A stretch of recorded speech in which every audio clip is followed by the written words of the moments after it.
I hope you enjoy this video. If you want to support the channel, please go check out the link in the description for some awesome TGS merch. A couple of months ago, we did the Breeder Zenith, and that was a pre-production model. We have just had the production model arrive. So let's have a little look at it, shall we?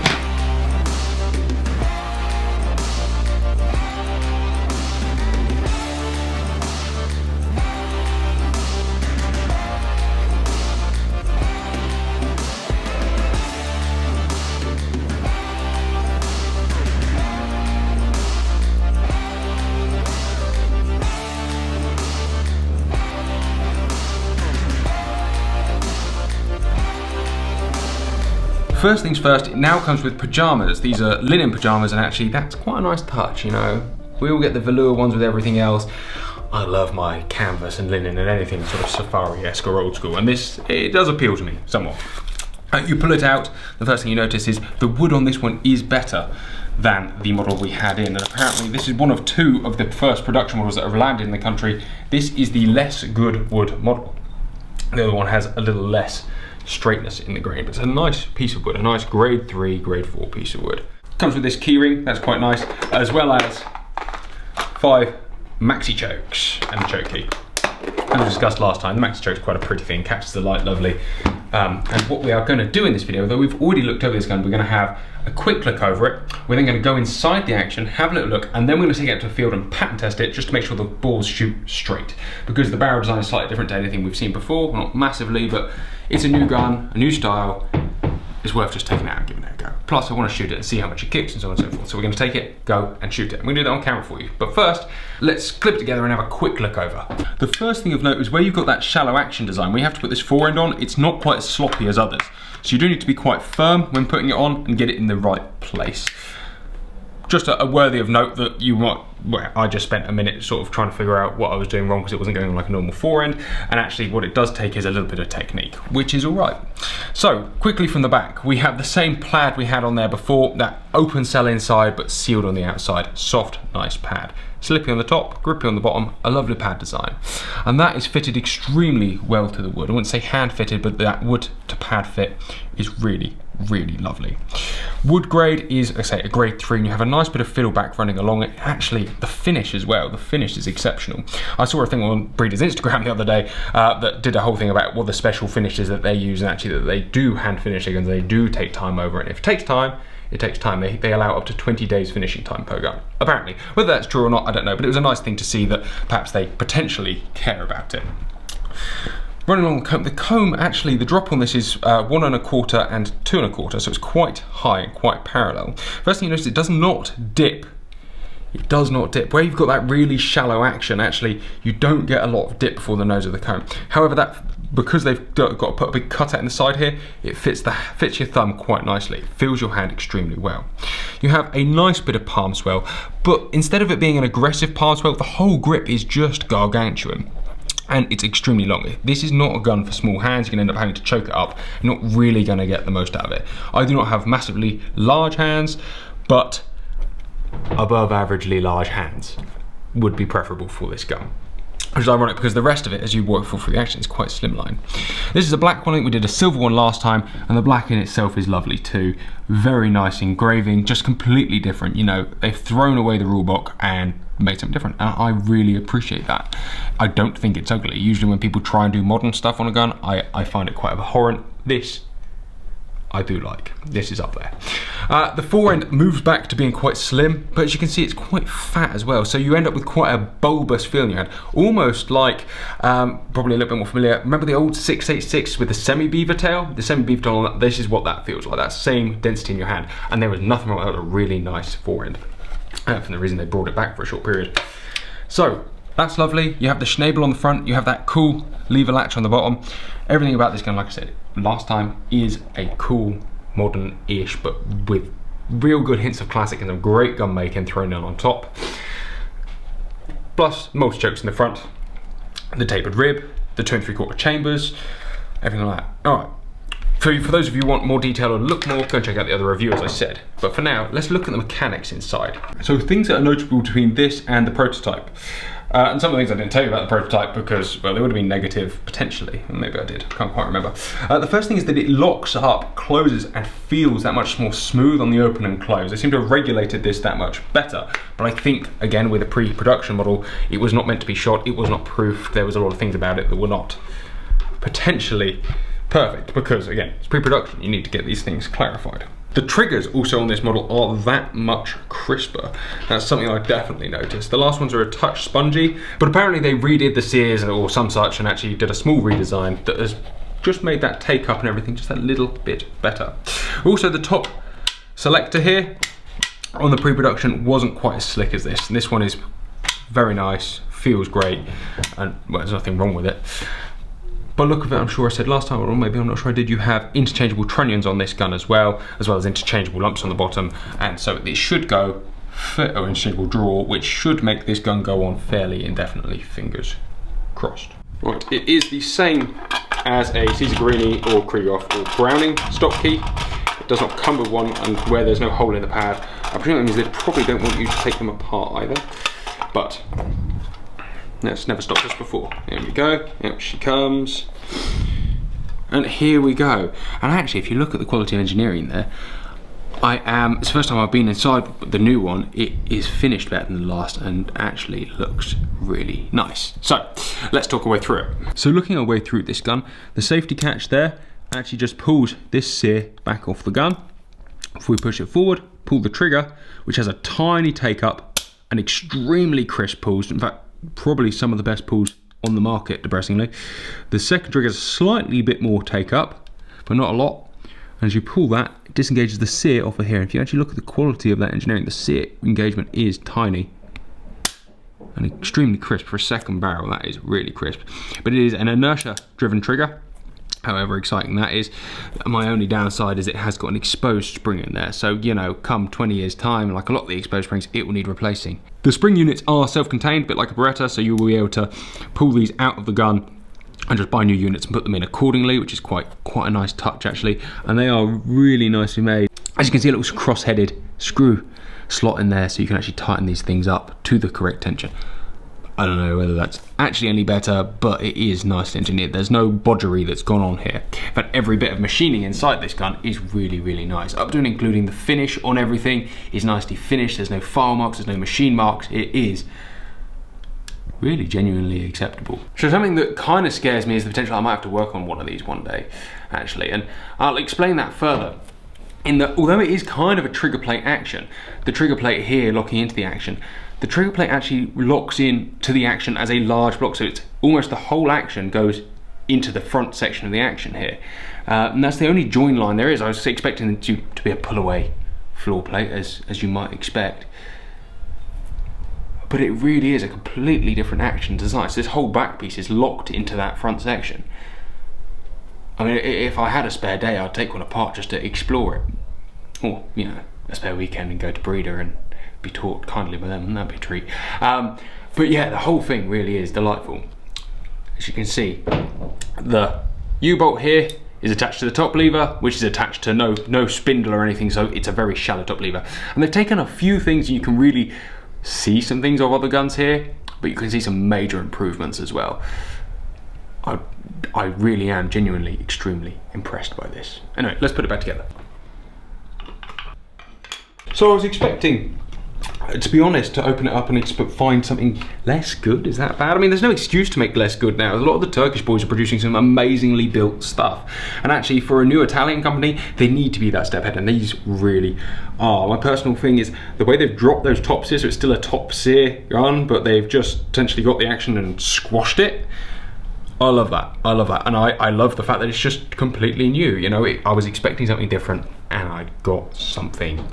I suppose I got something different, right? I was expecting something different and I got something different, which is always good. I like the way the extractors work. They're held in on pins, so they should be fairly easy to remove, maintain and look after. I love the way that this block works. In fact, I just really like everything. The little screw in there, the whole thing is just well put together. But at the price point it needs to be, because it's going up against some big boys. Anyway, one final thing to do with it, I suppose, let's take it out and make some noise with it. One final time waxing lyrical about this is looking here, a little bit of breeder. They do like their branding and it's clean, but the way that these extractors are chamfered at the edge, I like. I mean, I really like that. I think that is a lovely touch. I mean, it's kind of a cheat, but it's a lovely touch, and I can accept that. You know, anything that cuts the need for too much bollocks, but is done really well, I'm all over it. Anyway, let's go out.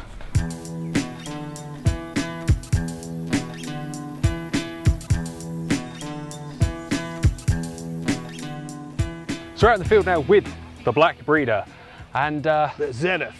We're going to have a go. We're going to shoot the top barrel. I'm going to shoot 2 loads of intercom, which is 24 gram, to see whether that large inertia block handles it. Given this gun's probably only shot 50 or 60 rounds, it's going to be very interesting to see whether that's worn into a 24 gram light load. And then once I've shot these 2, and we check the patterns on them, I've got some slightly more adult sovereigns to see how it handles a competition load.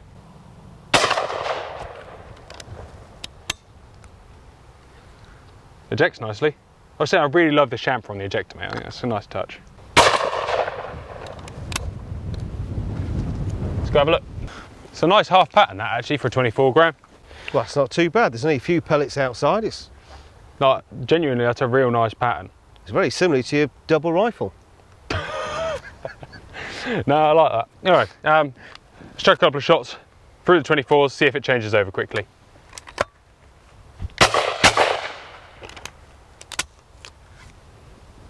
Seems to be fine to me. I'm happy with that. Well, it's a good start with anything with an inertia-driven system, just to see if it actually works. Viking Arms have been involved with the development of the new Zenith right from the beginning with Michele, and Yep. we are really, really impressed with the way they've let us work with their R&D for what the English market want.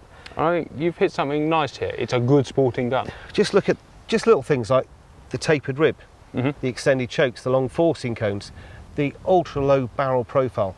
Yes, it's not a, it's not a copy of something else. No, it's It's got a certain genuine, inspirations, which is real original nice. Combination I like it. and innovation of quality, Italian design and passion. Yeah. If you sit down with the guys at Meraki and you talk to them, they have a passion. It's like talking to the people at Ferrari or Ducati. The Italians, when they're really involved in something, really, really take it in, and they just can't. It's got to be right. And it's never going to make as many as Beretta. The company can't physically make that many, and it has no intentions of making that many. It's just The a nice emphasis thing, is isn't it? purely on quality and offering an alternative what the UK market has been offered in the last 20 years. No, I like it. It's a nice step in a different direction. Like I said, it's not outside of the box, it's just nicely different. It's not, look at us, we're going to do something crazy. It's, how about this? Yeah, it's not up there with the Synergy and the Benelli 828, no. 828. But which are, the Benelli actually 828, I quite like that because it is really. I'm glad you do. No one else seems to like it. I do. I think it's a nice bit You of haven't kit. had one break and a customer come back and throw it in your face 5 or 6 times over for different people. No, but I just like the idea that they wanted to do something different. Yeah. And they've done it really Yeah, differently. and So it's I a nice, admire it's a that. nice gun. It has some real nice features. However, maybe underdeveloped. I said they've heard some great things about the sport. So. I think what they did, they went ahead, they had a design, they pushed it forward. This gun, as you know, originally the orders were supposed to be delivered in April. We weren't prepared to put the gun onto the market until it was 100% right, which then every little fine detail that wasn't quite right, we went back and changed it. And until we had it 100% right, we didn't bring it out. It's the way it Guns should are be, on though. pre-order now. They'll be delivered this autumn, so September, October. Yeah, hopefully so. Ready for the winter series. Let's shoot some decent shells for it. Yeah.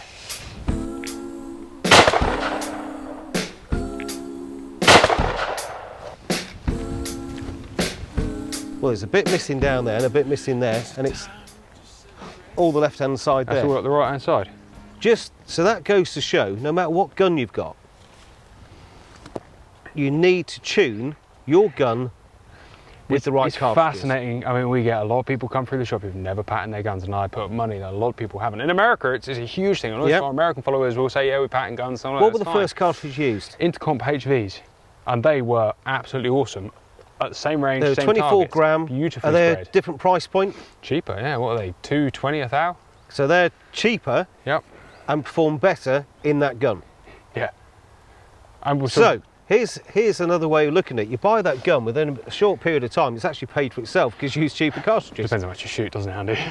Hey, oh, In crikey. an ideal world, this gun does pattern very tightly. I mean, it's 40 yards we've been shooting at, and you look how tight these are. The Inties were slightly less tight, but they were still pretty much 90% inside that circle, Yeah. like 40 yards, 35, well, If 40 I yards. if I'd purchased this gun and set about pattern testing, within 2 shots with those intercomps, I would have been Probably over happy the with moon. that, yeah. Just come back to the shop, bought them. Yeah, I don't think it takes much more service than that. It's always worth saying that some guns are different as well. So you can get 10 guns off a production line and They're you'll all find different. 1 or 2 that will absolutely hate the ammo that 8 will love. So, not saying that these love intercomps, but this one definitely is Yeah. a good place to start. We're all right? familiar with rifles and their, let's say, ladylike. Affinity to liking things. Yes, you know, every one of them is different. Serial number 1 and serial number 2 will shoot different ammunition, a lot different. It's the same with shotguns, not quite the same, but today has just shown the importance of pattern testing. People like Richard Atkins have said for years, and you know, good shooting instructors. Also, Mike Yardley said years and years, got to test your gun, got to pattern it. People don't. They just go out and buy a cartridge they like, and off they go. Because it might have The worked. in their science is how previous many gun. they shoot with it on the first go. Yeah, it really does show the importance.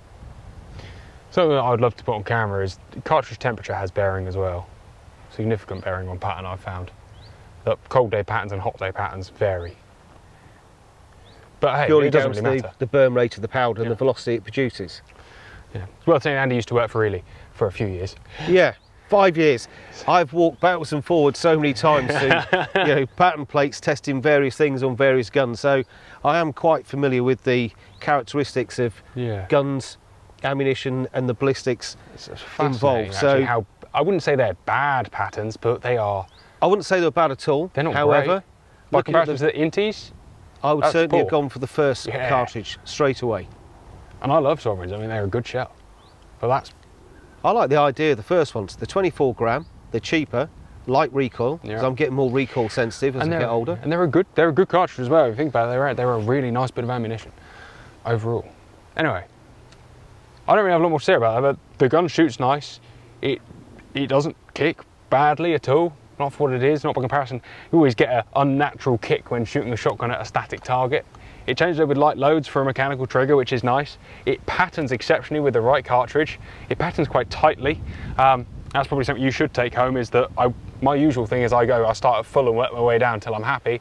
Usually stay up there. I normally do the opposite. But I don't think I'd want more than a half choke in this gun.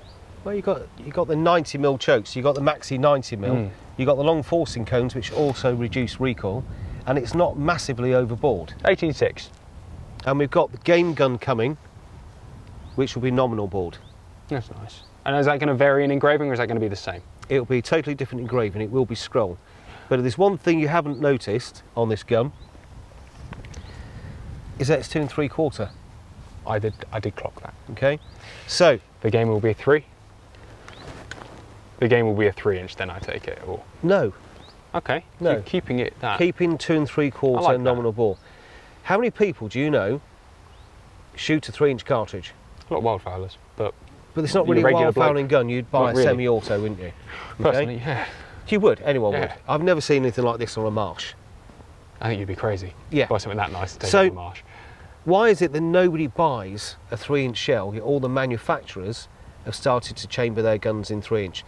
Because Is it steel proofed? I didn't check. It is steel There you proofed. go, okay.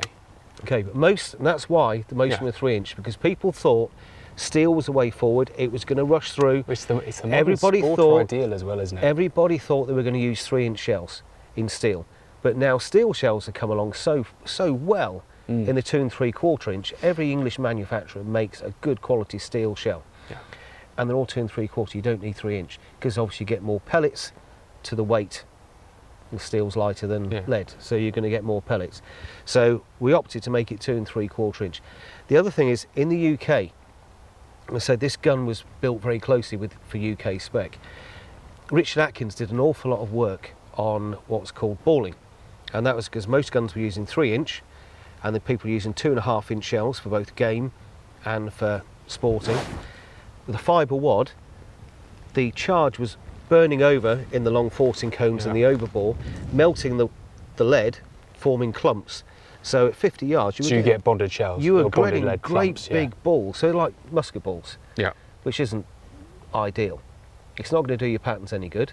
And if you're on a grouse moor and you're a beater, duck. Yeah. Because obviously with more lead and the bigger shots, They're really hot enough to fuse the lead together. Yes. I just thought it was And oxidation that no, stuck it together. if you Wow. speak to Richard Atkins, he's the one person that's done more research into this with concern over the last 5 years than anyone else. And unfortunately, a lot of manufacturers have failed to listen to Well, there's what he needs. There's some or what great he's- irony that a lot of people worry about overboring because they don't get obturation, but are quite happy to shoot 2.5-inch shells out of a 3-inch gun. Yes. And yeah, it's only 1/2 inch, but 1/2 inch once you've added the forcing cones in, that's enough time that you're going to get less burn rate. How many 3-inch shells do you sell? Why are all guns 3-inch? It's pointless. Absolutely pointless. No, I like that. That's a nice theory. You should sell a cheap. It should come with a free semi-automatic so people can't bitch and complain. That'd be nice. Yeah. It can do for $3,000. Listen, you know as well as I do. It doesn't matter what we say, whether it's based on years of experience or Moments like myself. manufacturers. Whatever you put up today, I'll guarantee that you're going to get someone who's going to make some strange negative comment. Probably someone There's a with less huge amount of experience. opinion, though, isn't there? And that's it. But I think that's as simple as that, isn't it? This is our opinion, but it has some information around it, which is important. It's information, it's based on fact, it's based on experience with manufacturers, with top shots, cartridge manufacturers, trying to get everything together to try and get it right. And we can but try. We're never going to be able to please everyone. No, but I do. But anyone that's not pleased with that, That is a lovely with gun. those intercom that is cartridges- genuinely a lovely gun. Yeah. Like I said, it's rare that somebody brings out something new that I am and enthused about. it is new. And It I is like it. so many great features on it. And like I say, it's not It's a contender. It's not just a rehash with Yeah. different engraving or a different stock. It's not a copy of And something it's not else. style over substance. It is a shooter's gun. Yeah. And that does it for me. I like it a lot. So, with no further ado, thank you very much, mate. It's been lovely to see the Pleasure breeder as always. Zenith once again in the final production model and actually get out and have a go.